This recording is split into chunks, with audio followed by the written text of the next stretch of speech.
பெண் இன்றி பெருமையும் இல்லை, கண்ணின்றி காட்சியும் இல்லை என்பது நம் முன்னோர்களின் முதுமொழிகளில் ஒன்று.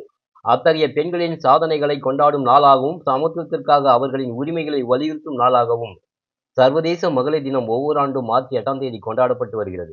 மத்திய அரசு தேசிய வளர்ச்சியில் பெண்கள் சமமான வளர்ச்சி பெறும் வகையில் அவர்களுக்கு கல்வி, வேலைவாய்ப்பு, சம உரிமை, சமூக பொருளாதாரம் மற்றும் அரசியல் அதிகாரம் அளித்தல் என பல்வேறு துறைகளில் பன்முகத்தன்மையோடு அதிகாரம் அளித்து வருகிறது. இதன் மூலம் பல்வேறு துறைகளில் பெண்கள் சாதனை புரிந்து வருகின்றனர். இப்படி சாதனை படைக்கும் பெண்கள் வேலூர் மாவட்டத்தில் வறண்ட நதியை வற்றாத ஜீவ நதியாக மாற்றியுள்ளனர். வேலூர் மாவட்டம் கனியம்பாடி பகுதியில் நாகநதி ஆறு அமைந்துள்ளது. பல ஆண்டுகளுக்கு முன் வறண்டு காணப்பட்ட இந்த நாகநதி அப்பகுதியைச் சேர்ந்த 50க்கும் மேற்பட்ட கிராமங்களில் உள்ள சுமார் 1500க்கும் மேற்பட்ட பெண்கள் வாழும் கலை அமைப்புடன் இணைந்து மாவட்ட நிர்வாகத்தின் சார்பில் மகாத்மா காந்தி தேசிய ஊரக வேலை உறுதியளிப்பு திட்டத்தில் நாகநதிக்கு வரும் ஓடைகளில் பல்வேறு இடங்களில் 500க்கும் மேற்பட்ட நீர் செறிவூட்டும் கிணறுகளை அமைத்தனர். அதன் காரணமாக மழைக்காலங்களில் நாகநதி ஓடையில் வரும் தண்ணீர் பூமிக்குள் உறிஞ்சப்பட்டு நிலத்தடி நீர் வெகுவாக உயர்ந்தது. இந்த திட்டத்தின் மூலம் கடந்த 6 ஆண்டுகளுக்கு மேல் நாகநதியில் வற்றாத நீர்வரத்து காணப்படுகிறது. இதன் மூலம் அப்பகுதியில் உள்ள 50,000 ஏக்கருக்கு மேல் வேளாண் பயிர்கள் தொடர்ந்து சாகுபடி செய்யப்பட்டு வருகிறது.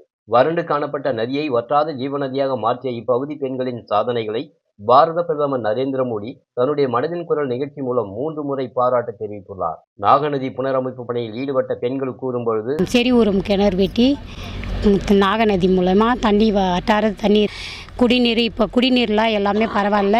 பாரத பிரதமர் நரேந்திர மோடி 3 முறை எங்களை பாராட்டியிருக்காரு. பெண்களே ஒன்று கூடி நாங்கள் எல்லாம் கிணறு வெட்டி தண்ணி வளம் உற்பத்தி ஆனது. இங்கே தண்ணிக்கு குறை இல்லாமல் இருக்காங்க மக்கள். தண்ணி வறட்சின்றதே இல்லை. நாங்கள் 100 நாள் திட்டத்தினா பெண்களே சேர்ந்து கிணறு வெட்டி நல்ல ஒரு தண்ணி வளம் அதிகரித்து இருக்கிறது. பிரதமர் மோடி இதிலிருந்து 3 டைம் எங்களுக்கு பாராட்டி பேசியிருக்காங்க. இதனால் எங்களுக்கு ரொம்ப மகிழ்ச்சி. இவ்வளோ 20 அடி ஆழன்னும் போது அது வெட்டத்து சாத்தியமே இல்லை. அதுவும் மகளிருங்க எங்கே செய்ய போகிறாங்க அப்படின்னு சொல்லிட்டு கேலி கிண்டலெல்லாம் பண்ணாங்க. நாங்கள் எதுக்குமே யாருமே பயப்படல. இப்போ வேலை செய்யலாம் அப்படின்னு சொல்லிட்டு நாங்கள் செஞ்சோம். தன்னம்பிக்கையும் விடாமுயற்சியும் இருந்தால் எதையும் சாதிக்க முடியும் என்பதை இப்பகுதியில் உள்ள பெண்கள் நிரூபித்துள்ளனர். இதற்கு இந்த நாகநதியே ஒரு சாட்சியாக விளங்கி வருகிறது. பெண்கள் தின விழாவில் பெண்களை பாதுகாப்போம், பெண்களை வாழ்த்துவோம். நாகநதியிலிருந்து மோகன்.